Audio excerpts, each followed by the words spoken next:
Nous pouvons nous asseoir. Hey!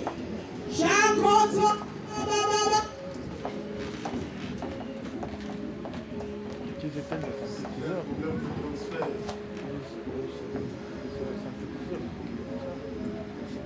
Oui, ils enregistrent le truc sur le synthé. J'ai comme impression que dans cette église, il y a des ennemis. Parce que les chaises de devant, les gens sont assis de manière isolée. Il ne veut pas se mettre à côté de son frère. Donc celui-là, c'est mon ennemi. J'ai comme impression. Est-ce qu'il y a lieu de monter un peu? Parce que vous savez, je suis déjà vieux, je ne saurais pas crier. Amen.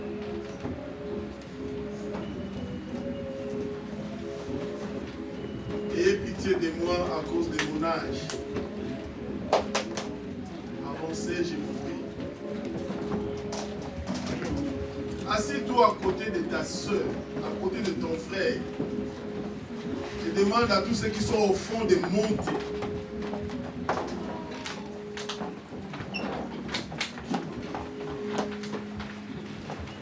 Frère, j'ai demandé si vous pouvez monter, même avec l'enfant, monter. L'enfant ne souffrira de rien s'il monte. Hein. Poussette. Même la poussette, on peut la faire monter. La poussette n'est pas un péché. C'est une grâce que Dieu nous a faite de porter les enfants. Laissez notre sœur avancer, notre jeune sœur.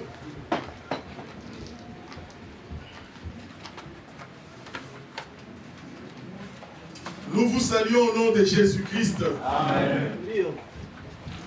Je fais la confiance à la prière que tout un chacun de nous vient de faire. Je crois que chacun de nous a demandé à ce que le Seigneur puisse lui parler. Amen. Et j'aimerais vous dire que je ne suis pas français comme vous. Je parle moins bien le français. Donc vous supporterez quelques fautes de français parce que je ne la maîtrise pas.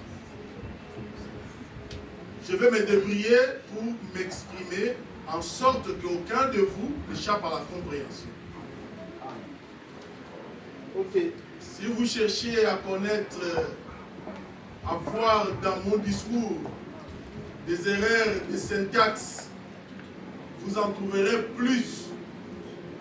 Mais suivez le contenu de mon discours. Peut-être le Seigneur te fera grâce de ramasser quelque chose là-dedans. Le Seigneur Dieu est le même hier, aujourd'hui et pour toujours. Amen. En lui, il n'y a ni changement, ni ombre de variation. Amen. Ne me comparez pas par rapport aux prédicateurs d'ici, que vous avez toujours connus, parce que je sais que les grands prédicateurs sont passés avant moi. Moi, je suis le plus petit, très loin des prédicateurs. Considérez-moi selon la petite grâce que Dieu m'a faite. Donc ne me dites pas, mais on attendait qu'il parle comme ça, mais lui ne parle pas comme notre docteur tel, ou bien notre pasteur tel, ou bien notre évangéliste tel. Non. Mesurez-moi par rapport à la petite grâce que Dieu m'a faite. Je n'ai pas beaucoup de révélations, je n'ai pas beaucoup de choses, mais je vais parler de la part du Seigneur. Amen.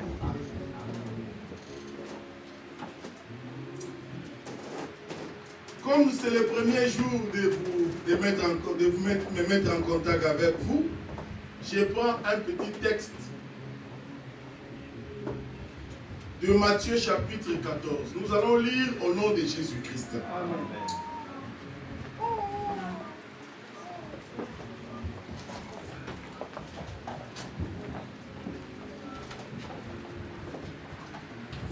Nous lisons Matthieu chapitre 14.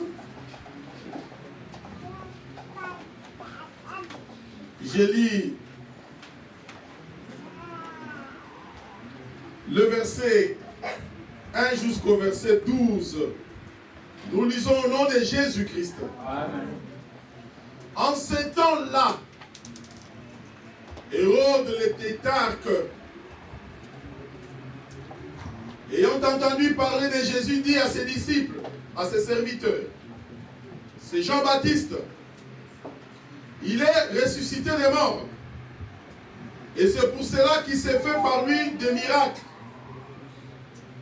Car Hérode, qui avait fait arrêter Jean, l'avait lié et mis en prison à cause d'Hérodias, femme de Philippe, son frère. Parce que Jean lui disait, il n'était pas permis de la voir pour femme. Il voulait le faire mourir, mais il craignait la foule, parce qu'elle regardait Jean comme un prophète. Or, lorsqu'on célébra l'anniversaire de la naissance d'Hérode, la fille d'Hérodias dansa au milieu des convives et plut à Hérode, de sorte qu'il promit avec serment de lui donner ce qu'elle demanderait. À l'instigation de sa mère, elle dit, donne-moi ici, sur un plat, la tête de Jean-Baptiste. Le roi fut attristé, mais à cause de ses sermons et des convives, il commanda qu'on la lui donna plutôt. Et il envoya décapiter Jean dans la prison.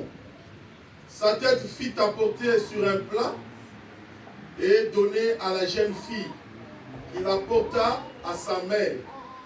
Les disciples de Jean vinrent prendre son corps et l'ensevelir.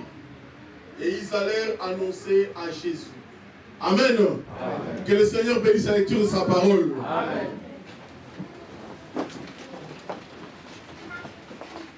Je vais prier. Seigneur mon Dieu, mon roi, l'homme ne vit pas de pain seulement, mais de toute parole qui sort de ta bouche. Si toi tu ne nous parles pas, nous périrons certainement. Nous voulons t'entendre, notre Dieu, pour sauver nos vies de cette génération perverse. Mais sache que tu donnes tout pain convenable au temps convenable pour le salut de tout un chacun de nous au nom de Jésus-Christ. Utilise puissamment l'instrument que tu t'es choisi, Père, afin qu'il ne parle pas de son propre chef, mais qu'il parle comme ayant vu la majesté divine. Nous implorons ta grâce au nom de Jésus-Christ. Amen. Amen. Je disais que le Seigneur Dieu est le même hier, aujourd'hui et pour toujours. Amen. Vous savez, j'aime bien le Seigneur Jésus-Christ parce qu'il est le Dieu véritable de la vie éternelle. En lui, il n'y a ni changement, ni ombre de variation. Il n'y a ni changement, ni ombre de variation. Dieu ne change pas. Amen. Je suis sûr et certain qu'aujourd'hui, tu vas commencer une nouvelle vie. Amen. Et que le Seigneur va commencer avec toi une nouvelle vie. Et des grandes portes de ta vie vont s'ouvrir aujourd'hui. Amen. Je ne te dis pas demain, je te dis aujourd'hui. Amen. Car le Seigneur que nous prêchons, frère, est un Dieu puissant. C'est un Dieu capable de baisser les hautes montagnes. Il est capable de combler les vallées les plus profondes. Et l'Éternel, lorsqu'il agit, aucune main ne peut l'empêcher d'agir. Quand il agit, quelles que soient les barricades, lorsque l'Éternel vient, bien-aimé, rien ne peut le retenir. Même la mort ne peut pas le retenir. Même les cellules en décomposition peuvent reprendre la vie. Nous ne prêchons pas un Dieu mort. Nous prêchons un Dieu vivant. Je me disais, bien-aimé, avec la puissance de la parole qui est prêchée au milieu de cette assemblée, l'église sera pleine. Amen. Et que les gens iront même dehors. Et qu'on ouvrirait les portes. Amen. On cherchera les grands locales. Je sais que cela arrivera un jour. Amen. Et le Seigneur le fera certainement. Amen. Mais écoutez, frère. Qu'est-ce que je veux vous dire? J'ai regardé en lisant la Bible. Je vois que Dieu souvent se tape la poitrine pour un certain garçon. Il dit, quand on lui pose la question, qui es-tu? Il dit, je suis le Dieu d'Abraham, d'Isaac et de Jacob. Et l'on se pose la question, pourquoi Dieu ne dit pas que je suis le Dieu d'Ésaïe? Pourquoi Dieu ne s'est pas identifié que je suis le Dieu de Jérémie? Pourquoi seulement il s'est identifié au nom de ces trois petits garçons? Abraham, Isaac et Jacob. Et il souligne en disant, c'est ça mon nom, de génération en génération. On m'appellera toujours le Dieu d'Abraham, le Dieu d'Isaac et le Dieu de Jacob. Et j'ai cherché à connaître pourquoi il se tape la poitrine à cause de ces garçons d'Abraham. Oh bien-aimé, quelle que soit la lecture que l'on peut faire, le nom d'Abraham est repris à plusieurs reprises dans les textes bibliques. On nous parle cas d'Abraham. Et chose encore grave, ce qui m'a beaucoup tiqué, ce qui m'a secoué, c'est que lorsque Dieu dit que, écoutez, tous ceux qui croient sont fils d'Abraham le croyant. Amen. Donc même si je crois aujourd'hui, l'Éternel m'appelle que je suis la postérité d'Abraham. Ok. Mais quand on fuit les Écritures, si Dieu s'est tapé la poitrine à cause d'Abraham, qu'est-ce qu'Abraham a fait à Dieu qui a poussé Dieu de se taper la poitrine à cause de lui? Vous voyez? C'est ce que les conducteurs de culte, les gouverneurs de culte nous a dit. Dieu a vu en Abraham une seule chose, c'est l'obéissance. Abraham a obéi à Dieu sans regarder de gauche à droite. Veux-tu être grand? Il faut apprendre à obéir à l'Éternel. Car l'obéissance vaut mieux que les sacrifices. L'obéissance. Quand Dieu a dit à Abraham, pars de pays dur en Chaldée. Le pays dur en Chaldée, c'est aujourd'hui ce que vous appelez l'Irak. C'est là où se trouve la rivière de l'Union, c'est ça, l'Irak. Donc, va du pays dur en Chaldée, là où il servait son père Térat. Vous voyez? Dieu dit, sors de ta patrie, de ta maison, de ta famille et va dans les lieux. Oh, j'aime bien ça. Dieu dit, va dans les lieux où je te montrerai. Le lieu n'a pas été défini à l'avance. Dieu a dit seulement, va. Et moi, je te montrerai. Abraham pouvait sortir dans n'importe quelle direction. Le problème, c'est que j'ai obéi. Si c'était toi, tu allais dire, Seigneur, mais tu me dis, mais le commandement est vague. Tu dirais comment c'est vague. Frère, quand Dieu te parle, quand bien même ton intelligence te fait voir que c'est vague, ce que Dieu attend de toi, c'est l'obéissance. Ok. Dio. Est-ce que vous me comprenez? J'ai mon petit copain. Quand Dieu te dit d'arrêter le copinage, ce n'est pas la parole de Dieu. Toi, tu demandes, si je laisse, comment j'aurai encore un peu de pouvoir pour m'acheter du savon? Hein, tu vois? Tu te poses. Un enfant de Dieu ne se pose pas la question. Si Dieu a parlé, j'obéis. Est-ce que tu me comprends? Amen. Quand Dieu me parle, j'obéis. Oh non, mais celui-là, c'est celui-là qui m'aide souvent. Je vois une radio parler ici.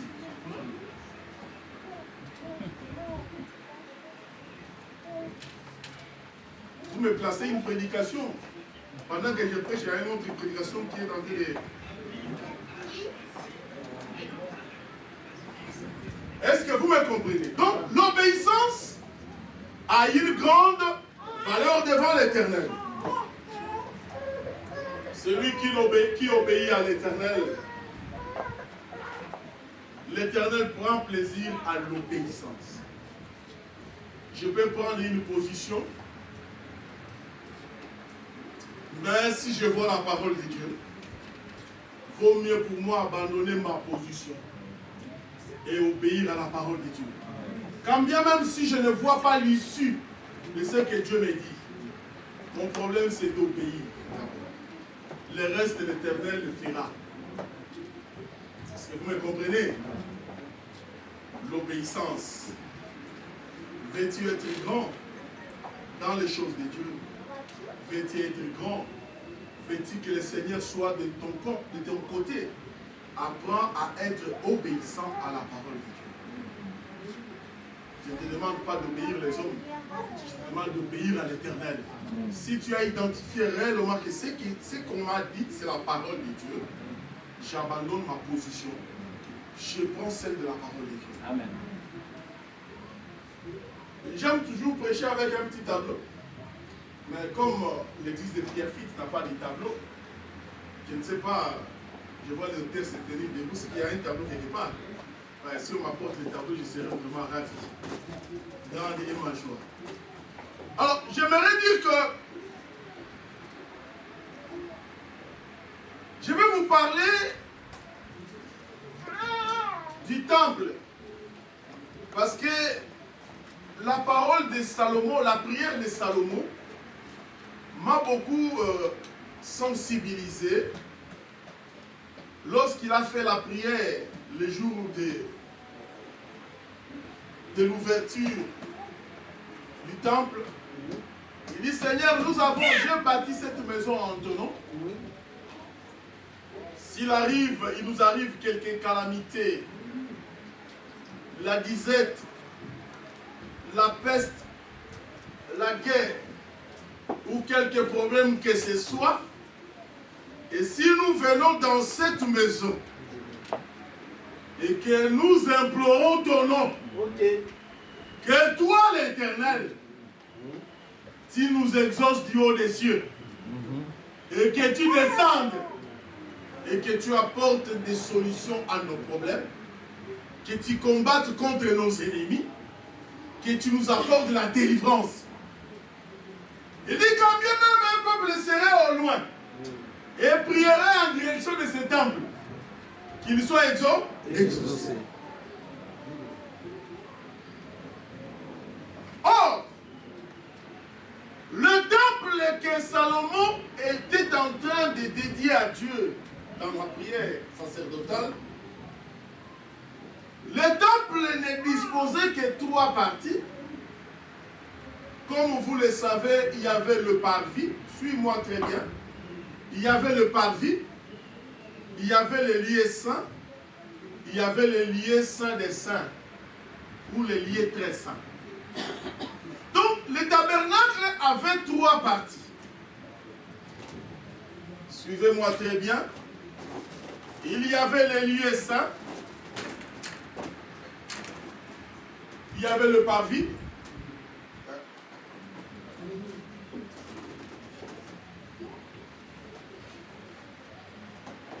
Non, sur la chaise, c'est mieux. Hein. Ah, il y a...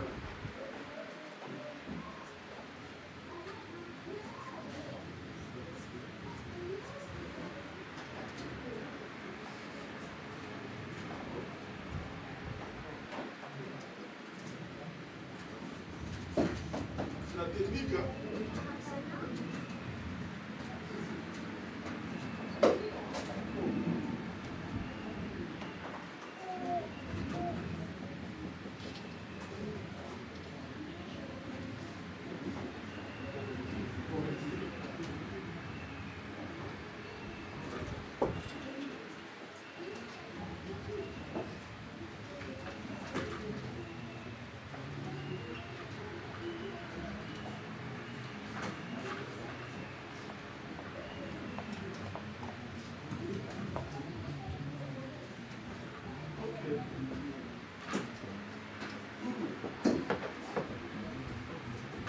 Ah, Seigneur Dieu, merci. Ah, Seigneur, merci. Ok. Ok. Je disais que le parvis est là. On m'a dit on n'efface pas. Il y a le parvis, le lieu saint, parvis, lieu saint et lieu très saint.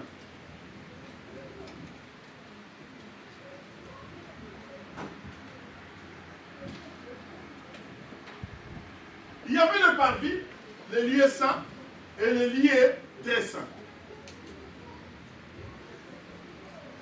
Beaucoup commencent à se poser la question, mais quel est ce prédicateur? On a lu Matthieu. Comment il a fait pour qu'il vienne là-bas? Suis-moi seulement. Peut-être j'ignore, vous allez aussi m'apprendre. Il y a le parvis, les lieux saints et les lieux très saints.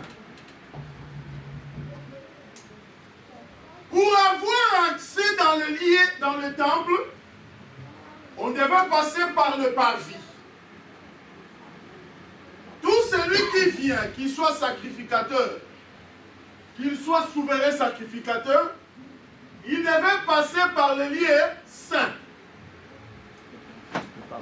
Et par le parvis, après le parvis, les lieux saints, après les lieux saints, les lieux très saints. Le parvis, c'était les lieux où on trouvait 12 bœufs qui portaient une bassine d'eau pour les ablutions. Il y avait aussi l'autel des holocaustes, là où les animaux étaient dégorgés pour que les gens puissent avoir accès dans les lieux saints. Donc dans le parvis, il y avait l'eau et il y avait le sang. Est-ce que vous me comprenez? Tout à fait. On ne pouvait pas entrer dans le tabernacle, dans le temple, outre, sans passer par le parvis. Si on enlève le parvis, l'accès dans le temple devient compliqué. Est-ce que vous me suivez? Tu ne peux entrer que par le parvis. S'il n'y a pas le parvis, l'accès dans le temple devient difficile. Comment vas-tu entrer? Parce que la loi disait que celui qui vient pour entrer devait amener un animal sans défaut, qui devait présenter au sacrificateur, et le sacrificateur allait l'examiner. Après l'avoir examiné, il va l'égorger. Entre-temps, celui qui a amené, il va passer où? Passer à la cuve, où c'est lavé. Après s'être lavé à l'entrée du lieu très saint, il attend que le sacrificateur mette le doigt dans le sang et lui asperge le sang sur les habits. Et c'est avec ces marques-là qu'on peut avoir accès dans le lieu très saint. Le lieu saint. Est-ce que vous me suivez très bien? Donc, les parvis étaient la clé d'accès dans le lieu saint. Sans les parvis, on ne peut pas avoir accès dans le lieu saint. Or, la Bible dit que s'il nous arrive quelques calamités, quelques difficultés que ce soit, il faudra naturellement que nous allions dans le temple. Et si nous y entrons, que ce soit la guerre, la peste, la disette, la famine, l'Éternel est obligé de nous exaucer. Or, pour entrer, s'il y a la guerre, tu dois prendre l'animal, courir vers le temple. Il faut que le cérémoniel soit accompli dans le parvis pour que tu aies l'accès dans le lieu saint. Amen. Amen. C'est pourquoi notre bien-aimé David dit, vaut mieux pour moi un jour dans tes parvis. Donc celui qui visite les parvis, est-ce que vous me comprenez? Amen. Or, le parvis en réalité, c'est tout un pays. Vous connaissez le nom du pays du parvis? Le pays, le parvis, c'est l'Égypte. Est-ce que vous savez que le parvis, c'est l'Égypte? Oui, c'est l'Égypte. Parce que c'est en Égypte où l'agneau fut immolé. En Égypte, c'est là où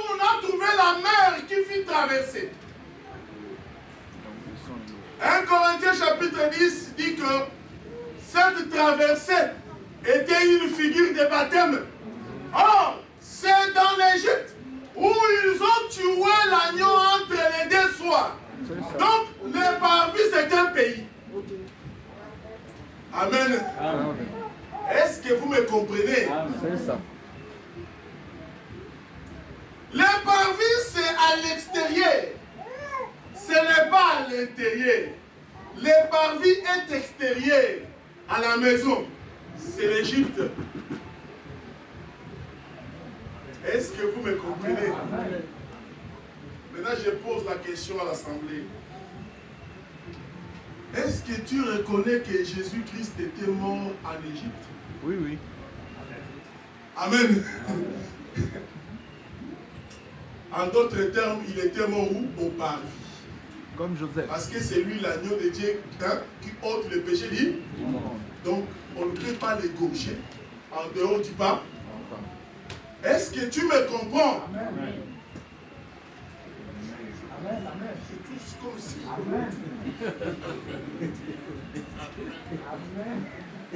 Non, ne t'en fais pas, tu vas te libérer. Écoute.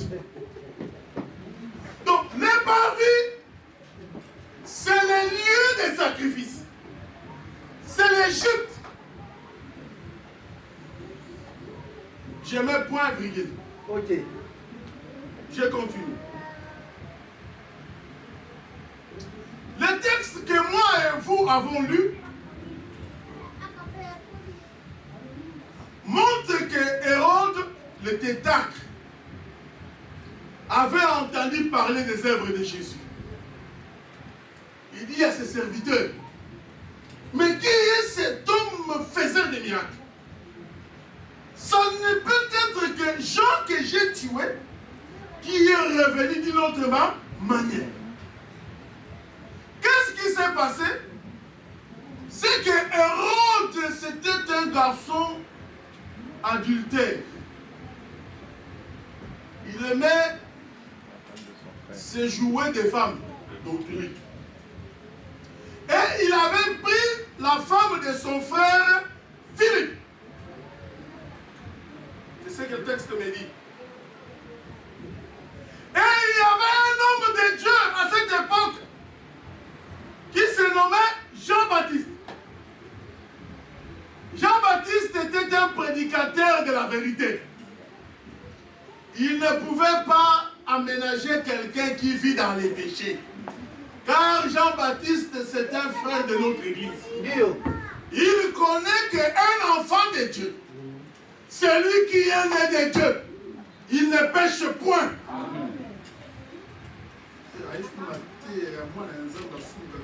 C'est ça, l'enseignement de ça.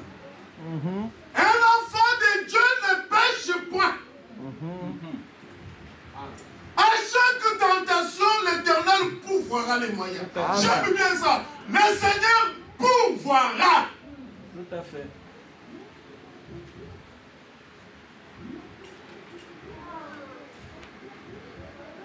Frère,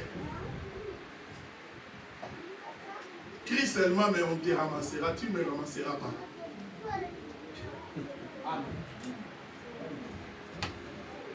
Tu ne me ramasseras pas.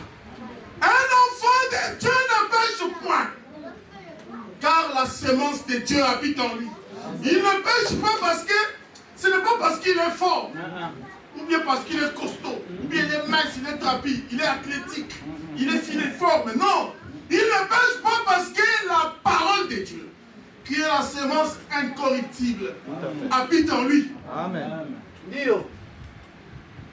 Je répète, que les gens sont devenus amis du péché. Écoute, pasteur, arrangez-vous, chassez-nous ces frères. Ils ne me chasseront pas, ce sont mes frères. Écoutez, un enfant de Dieu, c'est lui qui est né de Dieu, c'est lui qui est né, qui est sorti du sein de Dieu. Il ne pêche point. Amen. Amen. Amen. Les autres refusent de dire Amen. Amen. Un enfant de Dieu ne pêche point. Amen.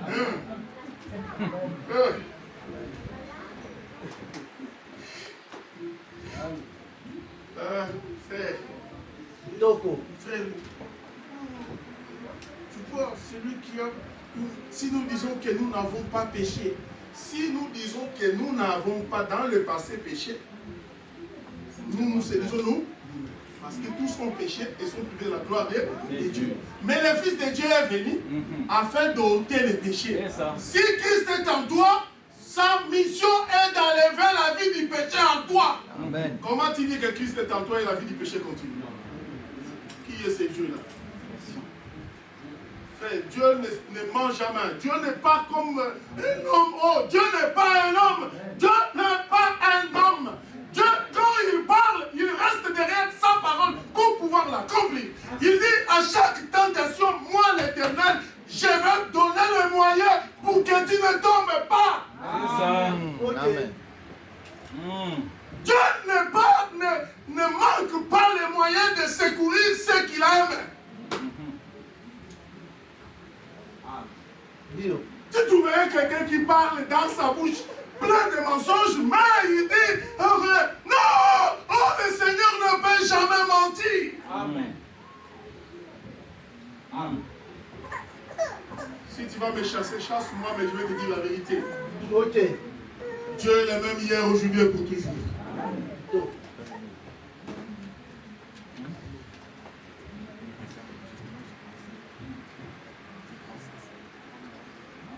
Jean avait une rigueur, une façon de faire qui déplaisait à Hérode. Hérodias, qui était la femme de Philippe et qui commettait l'adultère avec Hérode, elle grossait les dents. Parce que vous savez, frères, les femmes sont dangereuses. Si une femme te cible pour sortir d'entre ses griffes, il faut normalement que le Seigneur te visite. Hérode, c'est Jean-Baptiste, il faut que je crois qu'elle a fait tout pour influencer Hérode afin qu'on tuasse Jean-Baptiste. Mais Hérode n'avait pas le pouvoir parce que Jean-Baptiste était regardé par les autres, par toute la communauté israélienne comme étant un serviteur de l'Éternel. Ok. Frère, il est bon qu'on le sache que tu es un enfant de Dieu. Ça peut t'épargner aussi beaucoup de choses. Dans ton quartier, est-ce que les gens savent réellement que tu pries? Est-ce que les gens savent vraiment que toi tu es l'enfant de Dieu? Au boulot, est-ce que les gens savent que toi tu crains Dieu? Regarde. Hérode a eu peur de Jean-Baptiste uniquement parce que le peuple, à la cité, les gens connaissaient que Jean-Baptiste était un serviteur venu à part d'eux et il avait peur de le toucher. Sinon, le peuple se retournerait contre lui.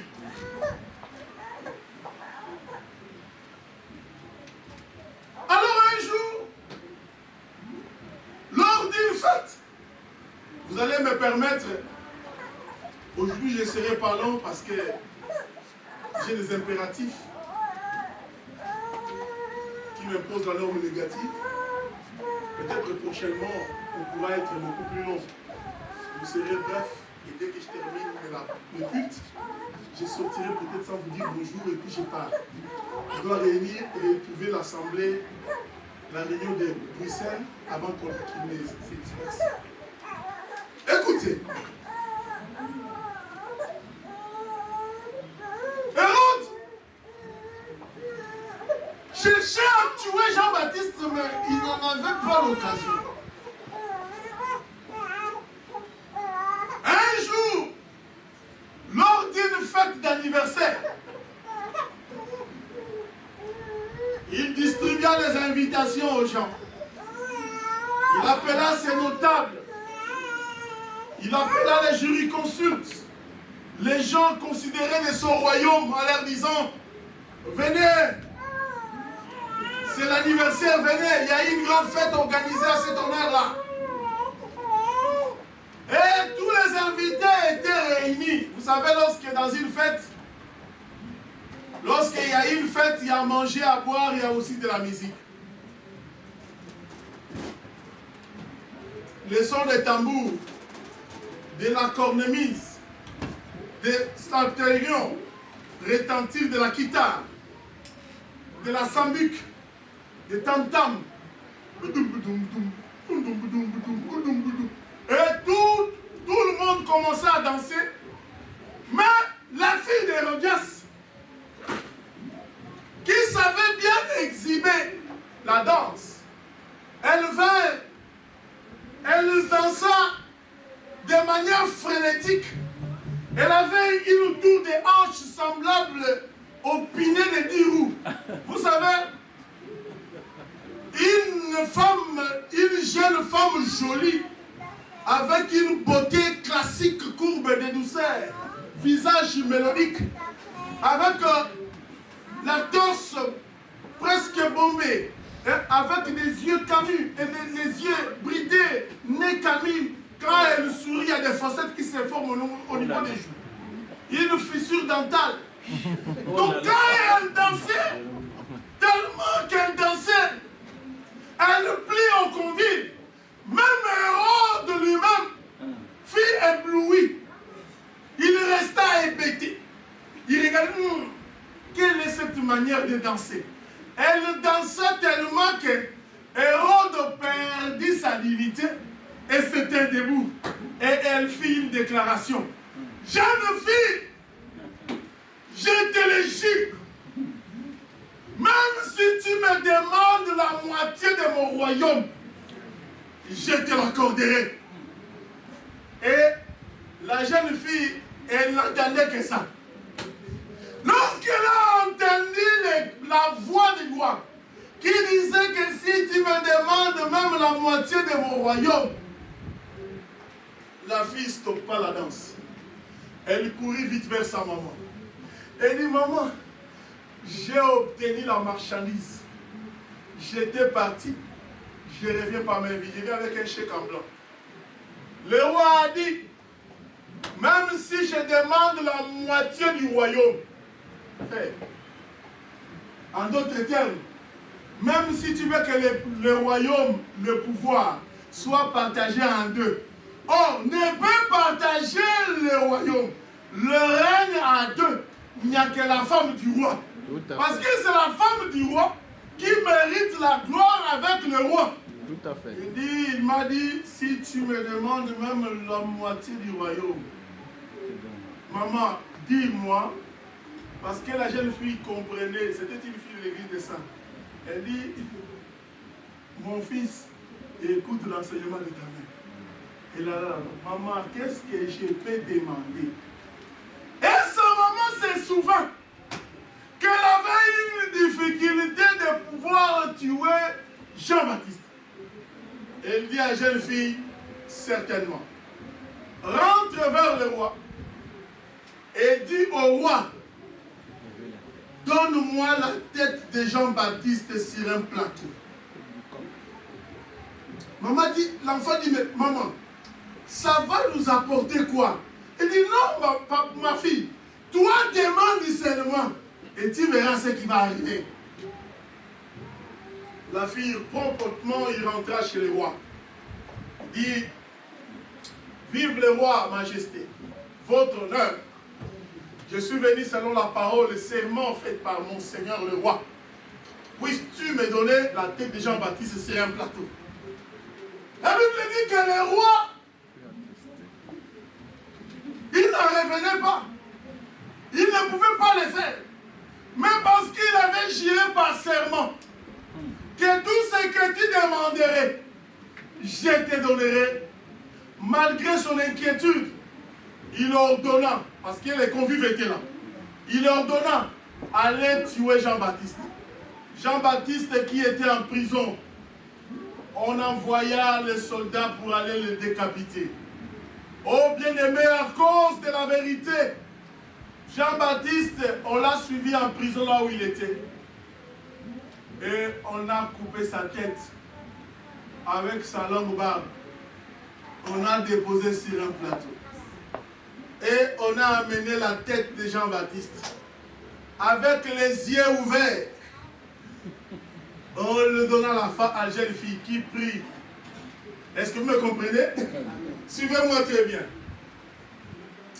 Les convives sont là. La jeune fille est ici avec sa mère.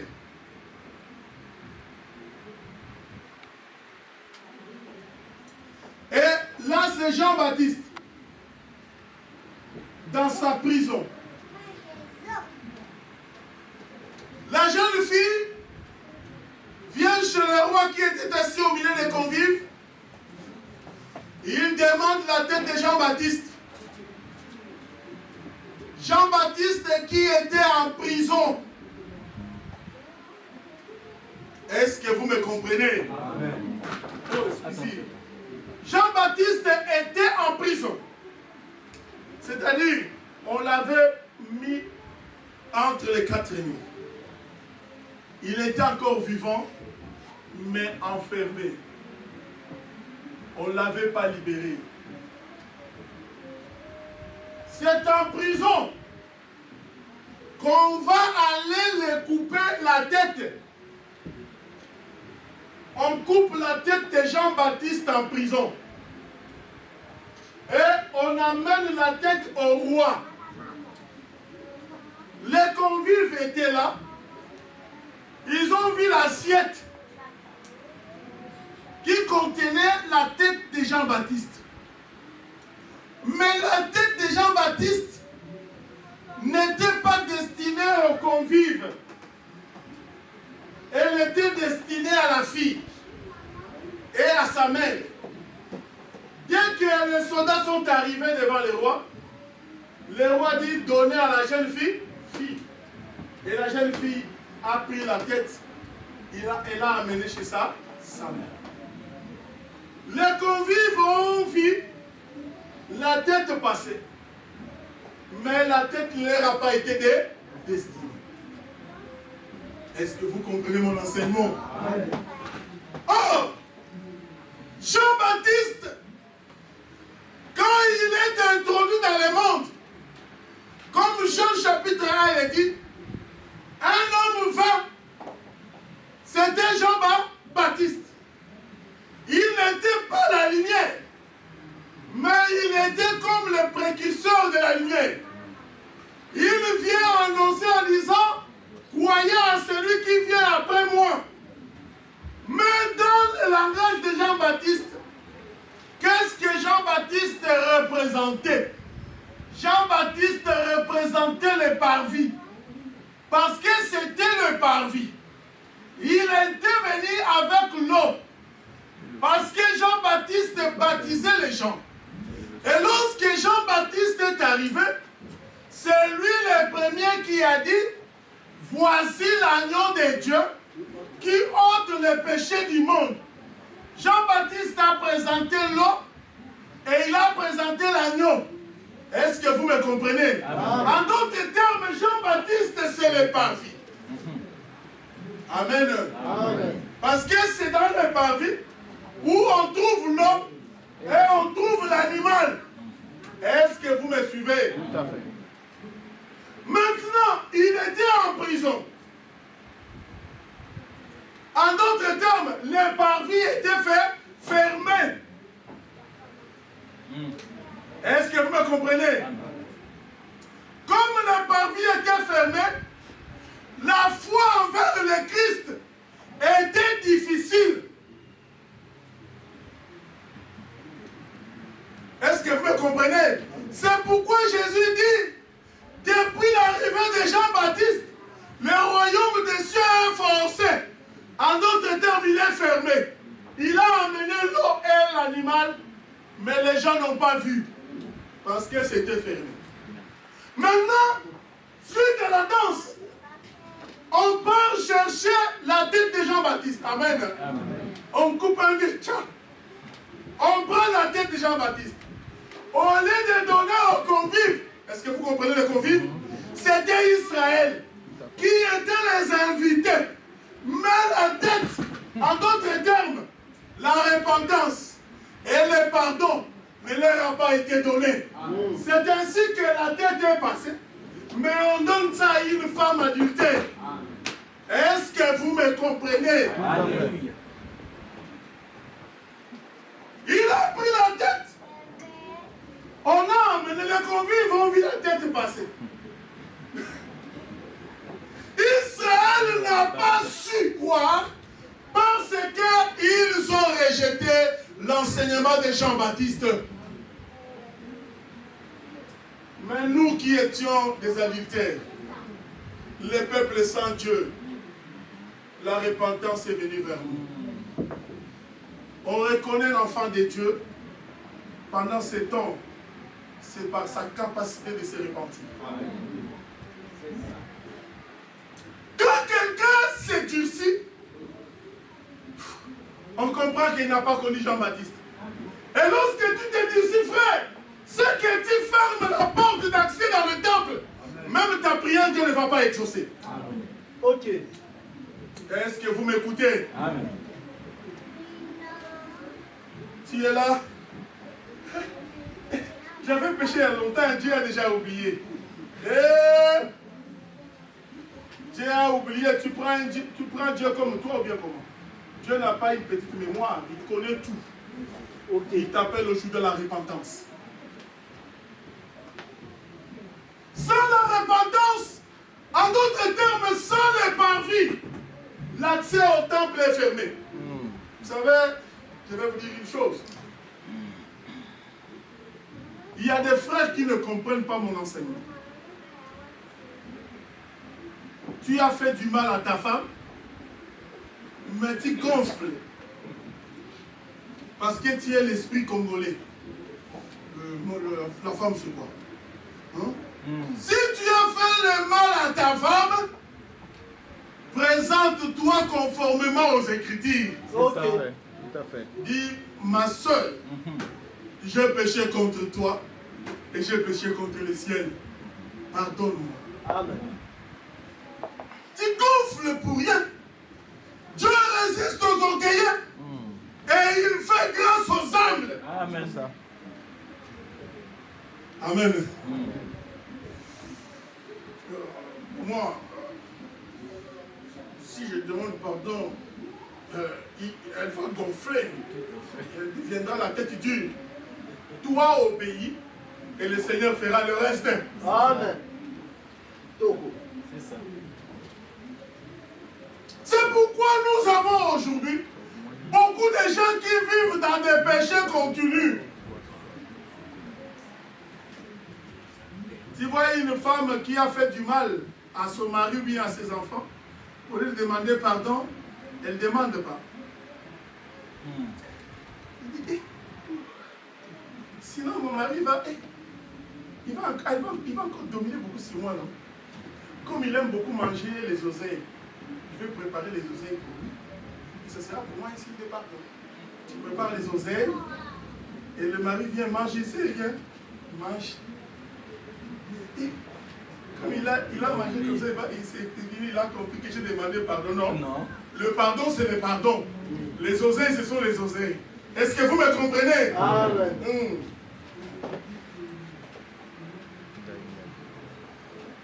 Frère, la vie de repentance, la vie de demander pardon lorsqu'on a commis une faute, c'est le propre de tout enfant de Dieu.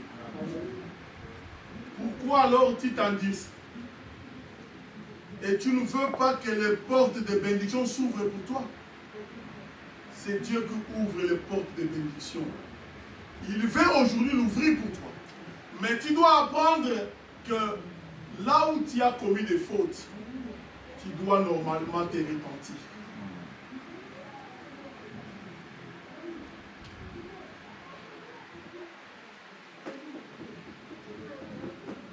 Israël n'a pas voulu se repentir. Ils ont maltraité le Seigneur. Ils ont fait tout contre lui. Et Jean-Baptiste, le prédicateur de la repentance, était en prison. Frère, il y a beaucoup de gens qui disent, vraiment, ils sont mauvais cœurs. Ils ont placé vraiment un homme déjà en prison, mais toi aussi tu l'as placé en prison. Quand tu refuses de te repentir des fautes que tu as commises, quand tu refuses de reconnaître même les fautes que tu as faites, c'est que Jean-Baptiste continue à être en prison. Amen. Amen. Nous sommes heureux, frère. Tu es heureux. Parce que la tête des gens n'a pas été donnée au profit. À Israël, la repentance ne leur a pas été donnée. Jusqu'à aujourd'hui, ils ne se sont pas encore repentis. Ils s'endurcissent. D'ailleurs, quand tu les rencontres, tu leur parles de Jésus, ils insultent. Parce que la tête de Jean-Baptiste a été décapitée. Frère, quand on coupe la repentance, tu ne peux plus rencontrer Dieu. Regarde ce que l'Écriture dit. Si tu as une offrande et que tu te rappelles que tu as péché contre ton frère, laisse quoi? Ton offrande. En d'autres termes, tu ne peux pas entrer. Va d'abord réparer. Parce que c'est en réparant